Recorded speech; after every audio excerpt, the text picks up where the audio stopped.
नमस्कार साथियों। Exam help Suratgarh के ऑनलाइन ऑफलाइन टेस्ट सीरीज में आपका स्वागत है। मैं अर्जुन कुमार, व्याख्याता भौतिक विज्ञान। एग्ज़ाम हेल्प सूरतगढ़ की तरफ से आप सभी को होली की हार्दिक शुभकामनाएं और हम दुआ करते हैं कि आप इस वर्ष आपकी ये होली है वो ढेर सारी खुशियां लेकर आए। आप एग्ज़ाम की तैयारी करें, ईश्वर आपको उसमें सफलता प्रदान करे।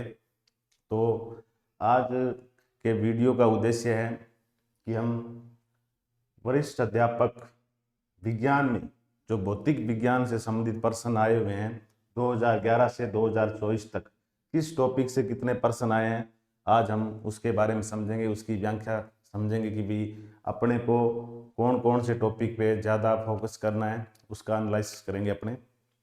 तो इसकी हमने एक पीडीएफ बनाई हुई है ये, तो ये पीडीएफ हम आपको टेलीग्राम पर भी शेयर कर देंगे। इसके बारे में अभी अपने समझेंगे। उससे पहले ये पीडीएफ और हमारे एग्जाम हेल्प सूरतगढ़ से जो भी कंटेंट है उनके लिए आप ये टेलीग्राम चैनल ज्वाइन कर ले। टेलीग्राम चैनल का नाम है science with toppers Ranveer sir. ये सभी डाउनलोड कर ले अपने। टेलीग्राम डाउनलोड करने के बाद ये चैनल ज्वाइन कर ले सभी। और आगे बढ़ते हैं। तो अभी हमारे जितने भी कंटेंट हैं उन पे ऑफर भी चल रहा है होली के अवसर पर। 30% ऑफ चल रहा है इसमें। जैसे सेकंड ग्रेड का जो फर्स्ट पेपर है जीके वाला, उसके अंदर भी 30% की छूट है। तो ऑनलाइन के लिए अभी 210 रुपये में ये। और सेकंड ग्रेड विज्ञान का जो रिवीजन टेस्ट भी चल रही है 1.0, उसका भी 30% छूट है ऑनलाइन अभी 700 रुपये में ये। और जो भी नए विद्यार्थी देख रहे हैं या आप अपने साथियों को बता सकते हैं कि अभी ऑफर चल रहा है और कूपन कोड यूज करेंगे आप एग्जाम हेल्प। और ये ऑफर सीमित है अभी 11 से 15 मार्च तक। इसमें आपको विद वीडियो सॉल्यूशन मिलेगा ये विज्ञान का जो भी टेस्ट होगा। उसके बाद अपने आगे बढ़ते हैं। ये हमारे टेस्ट सीरीज में चल रहा है कि 19 टॉपिक वाइज टेस्ट हैं, जिसमें से 13 विषयवार टेस्ट हैं, 2 रिवीजन टेस्ट, 2 मेजर टेस्ट हैं। इस प्रकार ये सीरीज चल रही है अभी, जो 23 मार्च से शुरू हुई थी। 23 मार्च से शुरू होगी 1.0 रिवीजन। आगे चलते हैं इसमें। इसी प्रकार हमारा जो अगला स्टेप है उसमें हम लैब असिस्टेंट की भी टेस्ट सीरीज निकाल रहे हैं, जिसमें भी 30% की छूट है ऑनलाइन के लिए। तो आप इसका मौके का पूरा पूरा फायदा उठा सकते हैं। 11 से 15 मार्च तक ये ऑफर है, सीमित समय के लिए है। तो आप ज़्यादा से ज़्यादा संख्या ज्वाइन करें और इस टेस्ट सीरीज का फायदा उठाएं। आगे चलते हैं हम। ये आप सब जानते हैं बुक चल रही है रसायन विज्ञान और जीव विज्ञान की सेकंड ग्रेड साइंस के लिए। और अभी जो फिलहाल पेपर हुआ था 2024 के अंदर, उसमें काफ़ी क्वेश्चन बुक से आए थे। तो ज़्यादा से ज़्यादा खरीदें इस बुक को, फ़ायदा उठाए इस चीज़ का। और आपको एक जानकारी और देना चाहूँगा बुक के बारे में कि भौतिक विज्ञान की बुक भी अभी रनिंग में है, प्रोसेस में है, चल रहा है। उसका सॉल्यूशन टाइप हो चुकी है। तो वो भी अप्रैल के लास्ट में आपके सामने आ जाएगी बाज़ार में। बाज़ार में क्या, हमारे अभी आपको पता है कि हमारे आपका जो बुक खरीदने का जो माध्यम है वो आपको पता है, ये क्यूआर कोड स्कैन करके आप ऑर्डर दे सकते हैं। उसके बाद निम्नलिखित पते पे आप अपनी बुक प्राप्त कर सकते हैं। ये जो पता दे आप अपनी डिटेल भर के प्राप्त कर सकते हैं। और ये एड्रेस आप इस व्हाट्सएप नंबर पे लिख के बुक प्राप्त करते हैं। तो आज अपने बात करेंगे कि भौतिक विज्ञान में 2011 से 2024 तक किस टॉपिक से कितने प्रश्न आए। तो हमने ये एक पीडीएफ बना रखी है और पीडीएफ में टॉपिक वाइज जैसे लगभग टेस्ट सीरीज वाले टॉपिक हैं, थोड़ा सा टेस्ट सीरीज से ज़्यादा टॉपिक कर दिया इसमें। जैसे फिजिकल वर्ल्ड और मेजरमेंट साथ है, काइनेमेटिक्स अलग कर दिए हमने। उसका वेक्टर है, काइनेमेटिक्स है, law of motion and friction है, वर्क एनर्जी पावर है, रोटेशनल मोशन है, properties of matter and fluid mechanics है, और करंट इलेक्ट्रिसिटी और मैग्नेटिज्म। मैग्नेटिज्म यानी कि चुंबकीय वाली चैप्टर और विद्युत धारा वाला चैप्टर हमने एक साथ कर रखा है। ग्रेविटेशन है, रे ऑप्टिक्स है, wave optics, thermodynamics, quantum mechanics, modern physics, mechanics और क्लासिकल इलेक्ट्रोडायनेमिक्स है। ये है ऐसे। तो ये यहाँ से वेव ऑप्टिक्स से लेकर क्लासिकल इलेक्ट्रोडायनेमिक्स ये सारे बीएससी के टॉपिक हैं, आप सब जानते हैं। और क्वेश्चन हमने किस प्रकार से छांटे हैं, तो ये जो 11 एग्जाम हुए हैं अब तक सेकंड ग्रेड के, उनमें किस टॉपिक से कितने क्वेश्चन आए वो हमने इसमें डाल दिए। जैसे 2011 में जो इंग्लिश मीडियम में पेपर आपने कभी देखा होगा, उसमें फिर 2011 मेन जनरल एग्जाम और सेकंड एजुकेशन का, 2013 का फिर स्पेशल एजुकेशन का, फिर 2016 में 2 जनरल और हुए थे एग्जाम, फिर संस्कृत डिपार्टमेंट का एग्जाम हुआ था 2018 में, फिर टीएसपी स्पेशल 2019, 2022 जनरल एग्जाम, फिर संस्कृत डिपार्टमेंट 2022, फिर संस्कृत डिपार्टमेंट अभी जो हुआ था 2024 में। तो ये क्वेश्चन है इसमें। तो जैसे फिजिकल वर्ल्ड की बात करें तो आप देख सकते हैं कि लगभग सभी सालों में एक एक क्वेश्चन आया। और फिजिकल वर्ल्ड जो मात्रक और मापन वाला चैप्टर है उसमें आपको कई बार क्वेश्चन मात्रक और मापन से पूछा जाता है, कई बार त्रुटि पे पूछा जाता है, ये रहता है। तो लगभग 50-50 है कि कई आधी बार तो मात्रक में इसमें है और आधी बार पर जो त्रुटि आती है, और त्रुटि में भी आप सब जानते हैं कि ज़्यादातर प्रतिशत त्रुटि भी पूछी जाती है इस प्रश्नों में।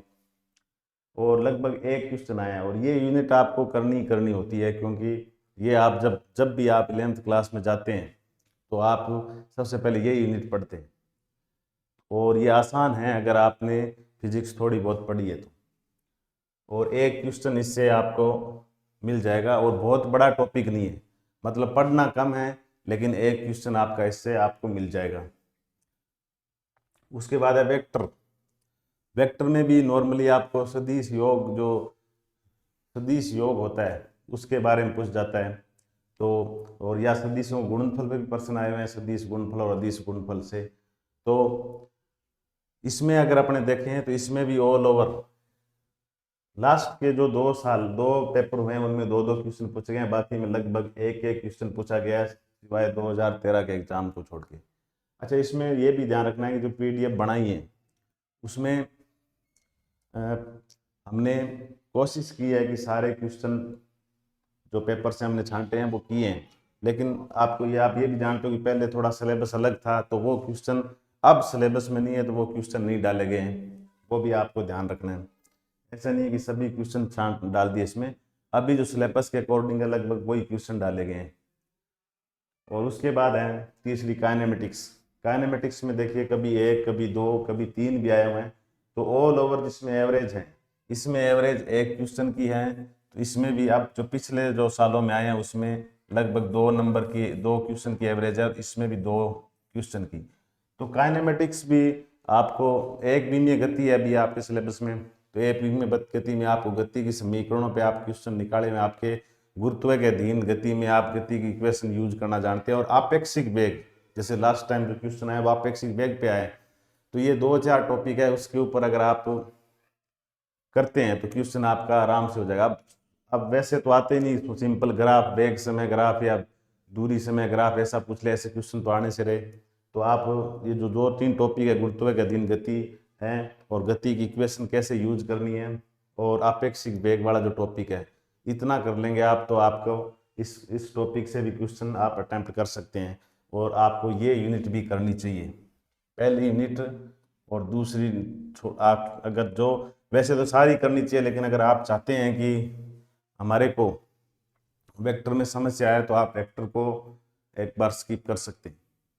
उसके अलावा लॉ ऑफ मोशन और फ्रिक्शन, इसमें बड़ा तकड़ा काम किया है कि लास्ट के जो दो पेपर आए हैं उसमें वैसे जैसे इसमें ऑल ओवर देखें तो कभी 2 कभी 1 ऐसे क्वेश्चन आए हैं, लेकिन लास्ट के 2 एग्जाम हैं उनमें वेक्टर से संबंधित 4-4 क्वेश्चन पूछ लिए हैं। तो वेक्टर क्या, सॉरी, लॉ ऑफ मोशन और फ्रिक्शन, इसमें ऐसा होता है कि कई बार लॉ ऑफ मोशन से 2 क्वेश्चन आ जाते हैं और फ्रिक्शन से भी 2, मतलब घर्षण, और आपने सिलेबस देखा हो, घर्षण और गति के नियम हैं जो वो दोनों अलग अलग है।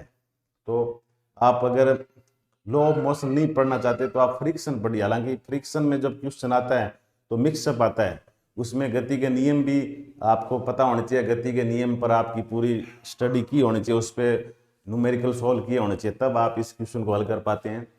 और कई बार आसान आ जाए तो आप घर्षण पूरा पढ़ें, आप फ्रिक्शन के बारे में पूरा पढ़ें, तो आपके मेरे हिसाब से 2 क्वेश्चन अटेम्प्ट हो सकते हैं जहां घर्षण का रोल होगा।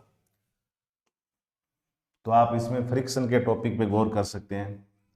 वैसे गति के जो नियम हैं वो आप थ्योरेटिकली सब जानते ही हैं, थोड़ा सा अगर आप मेहनत करेंगे तो पूरी यूनिट कवर की जा सकती है ये। उसके बाद है वर्क एनर्जी एंड पावर। तो वर्क एनर्जी और पावर में भी आपको कार्य ऊर्जा प्रमेय वो ढंग से पढ़नी होनी चाहिए। आपकी कार्य ऊर्जा प्रमेय है और स्प्रिंग की प्रत्यास्थितिज ऊर्जा है, ये 2-3 टॉपिक है, उस पर गौर करके भी आप, जैसे अभी पिछले जो 2 एग्जाम हुए उनमें 3-3 नंबर के क्वेश्चन आए हैं, 3-3 क्वेश्चन आए हैं। तो मैं ये कहता हूँ कि जो मैंने टॉपिक बताया उनमें से आपको, जैसे अभी तो 2 आए थे, कार्य ऊर्जा प्रमेय में 2 क्वेश्चन आए थे, तो आप कवर कर सकते हैं इस यूनिट को।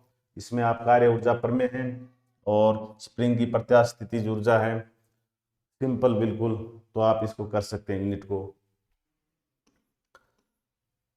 इसके अलावा रोटेशनल मोशन, रोटेशनल मोशन में एवरेज 2 या 3 सवाल पूछे गए हैं, आप देख सकते हैं इसमें। जैसे लास्ट टाइम जो आया है उसमें से रोटेशनल मोशन से 3 क्वेश्चन आए हैं, और इसमें भी आपको ज़्यादा नहीं तो आप कम से कम जो ज्यामितीय आकृतियाँ हैं उनका जड़त्व आघूर्ण कितना होता है उसके बारे में जानकारी होनी चाहिए, तो आप इस टॉपिक को कवर कर सकते हैं। ऑल ओवर इसमें एवरेज निकालें तो जैसे ऊपर वाले में भी 2 क्वेश्चन की एवरेज आती है और इसमें भी 2 क्वेश्चन की एवरेज आती है। उसके बाद है properties of matter and fluid mechanics, जो आपको करना ही करना है टॉपिक। इसमें लास्ट जो अभी एग्जाम हुआ है, वैसे आप देखिए 1 2 1 5 भी आए, 3 3 3 4 2 4 3, तो मतलब इस टॉपिक में एवरेज निकालें तो 3 क्वेश्चन होते हैं और सबसे आसान यूनिट है ये। 3-4 फॉर्मूले और बाकी पूरी थ्योरेटिकल यूनिट है, तो आप इसको कवर करेंगे तो आपको आराम से इस पे 3 हो सकता है 4 क्वेश्चन भी मिल जाए अगले पेपर में। तो आपको इस यूनिट को पढ़ना ही पढ़ना है। अब अपने आगे चलते हैं इसमें। Current, electricity and magnetism. अब आप टेस्ट सीरीज जो दे रहे हैं उनको पता होना चाहिए कि मैग्नेटिज्म को हमने क्वांटम मैकेनिक्स के साथ डाल रखा है, और फिलहाल जो मैंने ये पीडीएफ बनाई है उसमें करंट इलेक्ट्रिसिटी को मैग्नेटिज्म के साथ जोड़ रखा है, ये ध्यान रखें आप। और जब करंट मैग्नेटिज्म के अंदर आप ये याद रखें कि विद्युत धारा का चुंबकीय प्रभाव पूरा चैप्टर है, और उसके आगे जो है विद्युत चुंबकीय प्रेरण वो भी इसी में है। तो विद्युत चुंबकीय प्रेरण से भी एक क्वेश्चन आता ही आता है। और इसके अलावा करंट इलेक्ट्रिसिटी में आप ज़्यादा नहीं तो आप जो 2-3 मीटर सेतु है, विभव मापी है, किरचॉफ के नियम यूज करने हैं वो पढ़ लें, और प्रतिरोध के बारे में पढ़ लें कि प्रतिरोध किन बातों पे कैसे निर्भर करता है। ये 4-5 टॉपिक से आप इसमें अगर एवरेज निकालें तो आप देखिए बहुत ज़्यादा क्वेश्चन पूछे जाते हैं, यानी कि एवरेज इसमें 3 क्वेश्चन की पड़ती है इस टॉपिक में से, ये आप ध्यान रखें। तो इस टॉपिक को भी आप पढ़ सकते हैं, इसको स्किप नहीं करना है, अभी आपके पास टाइम है उसके हिसाब से मैं आपको बता रहा हूँ। और उसके बाद है ग्रेविटेशन। ग्रेविटेशन में भी ऑल ओवर अगर आप क्वेश्चन देखें 1 1 3 3 1 1 2 2, यानी कि लगभग 2 की एवरेज आती है, और ये बिल्कुल आसान टॉपिक है, 9th क्लास से पढ़ना शुरू करते हैं हम। और तो ये यूनिट भी आपको पूरी अच्छे से तैयार करनी है, ग्रेविटेशन। इसके अलावा रे ऑप्टिक्स है, तो रे ऑप्टिक्स किरण प्रकाशिकी में जो 12th क्लास का पोर्शन है वो पढ़ना है आपको। और इसमें भी देखिए लास्ट वाले जो 2 पेपर हुए हैं 2022 और 2024 वाला, ये इसमें 3-3 यानी कि ऑल ओवर इसमें भी इस यहाँ से यहाँ तक देखें तो लगभग 3 की एवरेज आती है रे ऑप्टिक्स में। और ये टॉपिक भी मैं आपसे शुरू से कहते आया हूँ कि प्रॉपर्टी जो मैटर, रे ऑप्टिक्स है, ग्रेविटेशन है, फिजिकल वर्ल्ड मेजरमेंट है ये, और वेव ऑप्टिक्स है, और थर्मोडायनेमिक्स है, ये टॉपिक तो आपको करने ही करने हैं, इसमें आपको कुछ नहीं छोड़ना। जैसे अभी मैं वापस जाऊं तो आपको ये और इसमें ये 2 तो करने ही करने हैं, आगे वालों मैं आपको कहूँ तो आप करंट इलेक्ट्रिसिटी जरूर पढ़ेंगे, ग्रेविटेशन पूरा पढ़ेंगे, रे ऑप्टिक्स पूरा पढ़ेंगे, और वेव ऑप्टिक्स भी पूरा पढ़ेंगे। और थर्मोडायनेमिक्स में अभी मैंने इसमें यहाँ भी कार्नो इंजन पे सवाल आया हुआ है, और यहाँ भी कार्नो इंजन पे सवाल आया हुआ है, यहाँ भी कार्नो इंजन पे, यहाँ भी कार्नो इंजन पे, यहाँ भी कार्नो इंजन पे, और ऐसे सवाल आए। तो आप देखिए कि लगभग सभी जगह कार्नो इंजन पे सवाल आया हुआ है। चलो वापस चलते हैं अपने वेव ऑप्टिक्स पर। तो वेव ऑप्टिक्स, रे ऑप्टिक्स में आपको करना ही करना है, लगभग 3 क्वेश्चन मिलेंगे आपको इस मेन एग्जाम में भी। और वेव ऑप्टिक्स तरंग प्रकाश की है, उसमें भी 2 की एवरेज है, और इसमें बहुत बढ़िया क्वेश्चन बनते हैं। एकल स्लिट फ्राउनहोफर विवर्तन है, या यंग डबल स्लिट एक्सपेरिमेंट है, और या फिर ब्रूस्टर का नियम है, मेलस का नियम है। 4-5 नियम है, उन पे आप 2-2 4-4 सवाल सोल्व करेंगे अलग अलग तरीके से, तो आपके सोल्व हो जाएगा। और थ्योरेटिकल पोर्शन भी आ सकता है इसका। बहुत तकड़ा मैथमेटिकल काम नहीं है इस यूनिट में, तो आप इसको कर सकते हैं, और आपको करना ही है अगर आप सिलेक्शन चाहते हैं तो। क्योंकि जो अभी पिछला जो एग्ज़ाम हुआ है लास्ट, उसके अंदर जो ये सोचते थे कि हम फिजिक्स को छोड़ देंगे, तो उनके लिए समस्या, क्योंकि पेपर उस लेवल का नहीं आया था जो कभी आया था। कौन सी ईयर में पेपर आया था, ये वाला ये वाला पेपर था 2022 में जो मेन एग्जाम हुआ था, उसके अंदर जो पेपर आया था, उस पेपर की वजह से आप लोग सोचते थे कि फिजिक्स को छोड़ दें, क्योंकि उसमें बीएससी का पार्ट ज़्यादा घुसा दिया था। लेकिन लास्ट एग्जाम में बीएससी के कोई 6-7 क्वेश्चन आए हैं, उससे ज़्यादा क्वेश्चन नहीं है, बाकी सारा 11वीं 12वीं का प्रॉपर मैटर आया है। तो ये आप ध्यान रखें इसमें। तो इसके बाद है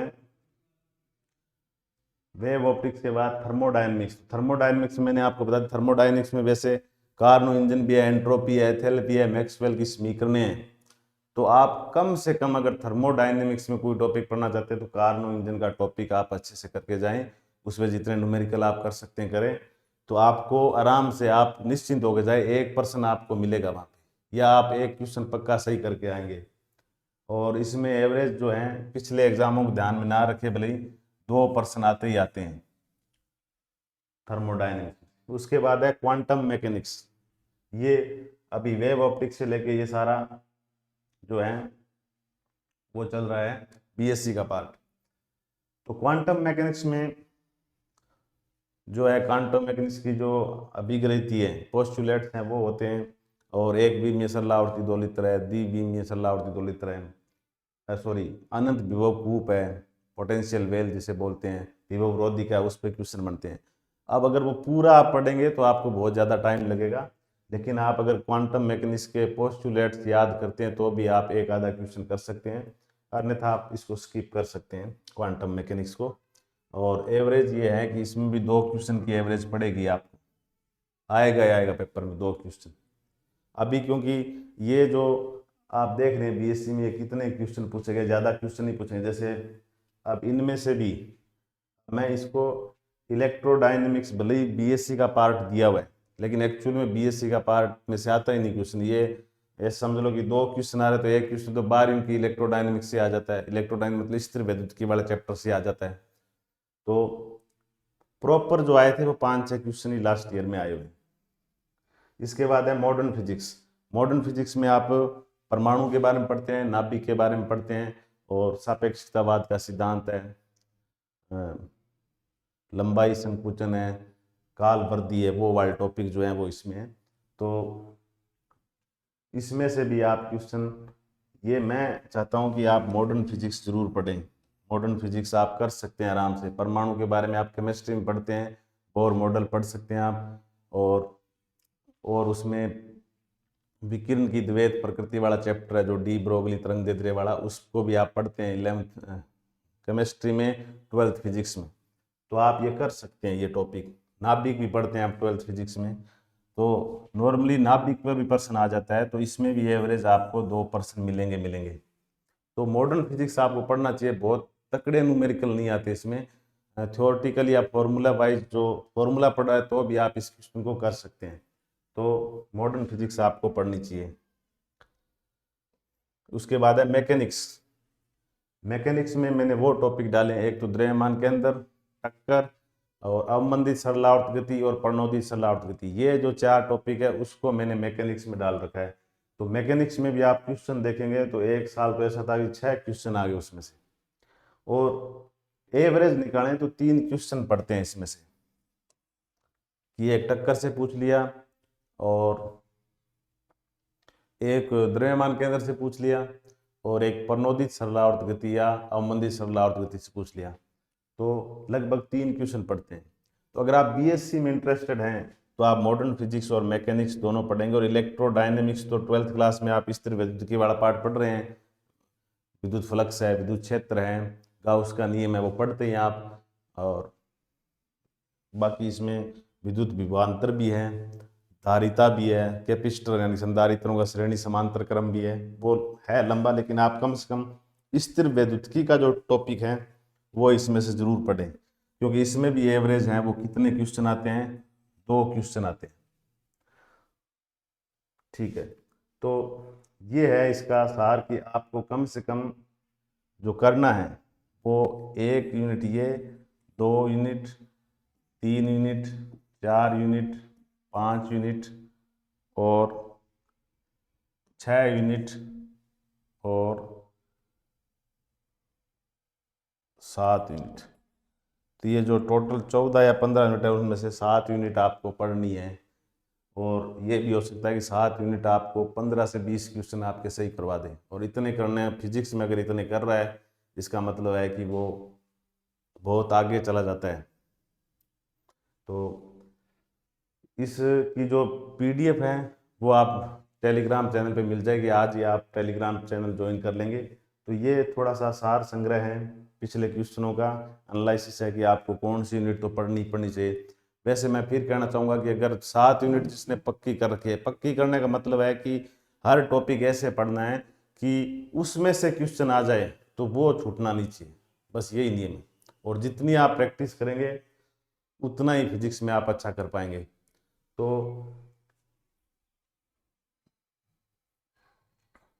ये था आज का 2024 तक के पेपरों का वीडियो एनालिसिस। मिलते हैं अगले वीडियो के साथ। एक बार पुनः होली की हार्दिक शुभकामनाएं। धन्यवाद।